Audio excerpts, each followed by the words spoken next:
Hi friends, mama and കുട്ടീസിൻ്റെ പുതിയൊരു വീഡിയോയിലേക്ക് ഏവർക്കും സ്വാഗതം. അപ്പോൾ ഇന്ന് രാവിലെ നമുക്ക് കുറച്ച് പരിപാടികളൊക്കെ ഉണ്ടായിരുന്നു കേട്ടോ.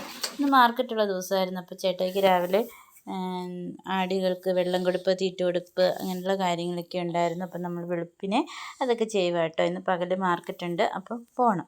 അതിന് വേണ്ടിയുള്ള കാര്യങ്ങളൊക്കെയാണ് ചെയ്യുന്നത്.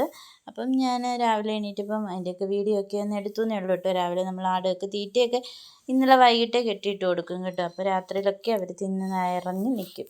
അപ്പോൾ അങ്ങനെ മാർക്കറ്റിലൊക്കെ ചേട്ടായി പോയി. അതിനുശേഷം ഞങ്ങൾ കടയിലൊക്കെ ഒന്ന് പോയി കുറച്ച് സാധനമൊക്കെ വാങ്ങിക്കാനുണ്ടായിരുന്നു. കറിവേപ്പില, പഴം, പിന്നെ കുറച്ച് മുന്തിരി, പച്ച മുന്തിരി ഇവിടെ ഇഷ്ടമാണ് കുഞ്ഞുങ്ങൾക്ക്, പിന്നെ കൂണ്, അങ്ങനെയുള്ള കാര്യങ്ങളൊക്കെ വാങ്ങിച്ചു. ചിക്കനും വാങ്ങിച്ചിട്ടുണ്ട് കേട്ടോ. അപ്പോൾ ഞാൻ പെട്ടെന്ന് തന്നെ ചിക്കൻ ഒന്ന് പുഴുങ്ങിയെടുത്തു കറി വെക്കാനായിട്ട്. എന്നിട്ട് വറക്കും ഞാൻ. കൂണ് മഞ്ഞ വെള്ളത്തിലിടും, അതായത് മഞ്ഞൾ വെള്ളത്തിലിടും കേട്ടോ. കൂൺ ഐറ്റംസൊക്കെ നമ്മൾ മഞ്ഞൾ വെള്ളത്തിലിട്ട് ഒരു മണിക്കൂറെങ്കിലും വെച്ചതിന് ശേഷം ഉപയോഗിക്കാവുള്ളൂ എന്നാണ് പറയുന്നത്. അപ്പോൾ ചിക്കൻ ഞാൻ പുഴുങ്ങിയ ചിക്കന് വറക്കുകയാണ്. പുഴുങ്ങാന്ന് വെച്ചാൽ ഒരുപാട് വേവിക്കത്തില്ല കേട്ടോ. അതിന് ശേഷം ഞാനത് വറുത്തിട്ടാണ് കറി വയ്ക്കുന്നത്. ഇനിയിപ്പം നമ്മൾ പുഴുങ്ങിയില്ലെങ്കിലും കുഴപ്പമില്ല കേട്ടോ. അത് നല്ലതായിട്ട് വെള്ളം പോയി കഴിഞ്ഞ് വറുത്തിട്ട് കറി വെച്ചാലും മതി.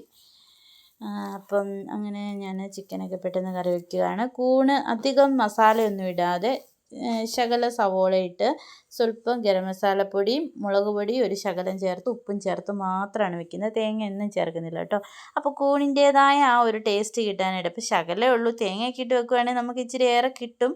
പക്ഷേ എനിക്ക് അങ്ങനെ എന്തോ വെക്കുന്നൊരു ഇഷ്ടമില്ല. അപ്പോൾ കൂണിൻ്റേതായിട്ട് തനതായ ഒരു ടേസ്റ്റ് കിട്ടണമെങ്കിൽ നമ്മളിങ്ങനെ വെക്കണം. അപ്പോൾ ചിക്കന് ഞാൻ ഫുള്ളും വറുത്ത് കോരി എടുക്കുകയാണ്. എന്നിട്ട് ചിക്കൻ കറിയാക്കണം.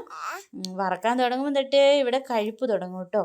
അപ്പം ചിക്കൻ ഞാനങ്ങനെ കറിയാക്കി സെറ്റാക്കി അടുപ്പിൽ വെച്ചു. ഇനി ഇതൊന്ന് തിളച്ച് റെഡിയായി കുറുകി വന്നാൽ മതി. അപ്പം നമ്മുടെ ചിക്കൻ കറി റെഡിയാവും. അപ്പോഴത്തേനും മുന്നോട്ടി മുന്തിരി വെച്ച് ജ്യൂസ് ഉണ്ടാക്കി കേട്ടോ, മുന്തിരി ജ്യൂസ്.